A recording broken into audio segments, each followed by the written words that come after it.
अस्सलाम वालेकुम, welcome back to my channel Sindhi Ralli Sindhi लिबास। क्या हाल चाल है? उम्मीद करती हूँ सब ठीक ठाक होंगे, खैर खैरियत से होंगे और मज़े में होंगे। अल्लाह ताला सबको खुश रखे, आबाद रखे, आमीन सुम्मा आमीन।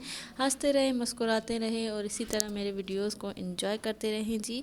आज का टॉपिक है Sindhi applique work baby boys kurta designs ideas. ये कुर्ताज़ जो हैं ये सारे बेबी बॉयज़ के लिए हैं, ख़ास करके गर्मियों के हिसाब से आप लॉन और कॉटन के कपड़ों से बना सकते हैं अपने बच्चों के लिए।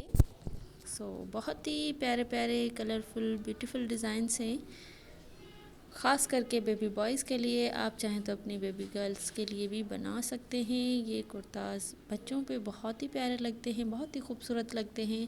इस तरह से आप काम करवा के अपने बच्चों की डिज़ाइन करवा सकते हैं कपड़ों की।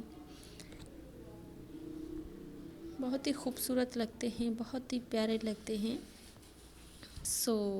होप वीडियो अच्छी लगेगी। वीडियो अच्छी लगी हो तो वीडियो को लाइक ज़रूर कीजिएगा। चैनल पे न्यू है तो चैनल को सब्सक्राइब ज़रूर कीजिएगा। साथ ही बेल आइकन की घंटी को दबाना ना भूलिएगा ताकि नोटिफिकेशन आपको टाइम पे मिलती रहे। मिलते हैं इंशाल्लाह नेक्स्ट वीडियो में। अल्लाह हाफिज़।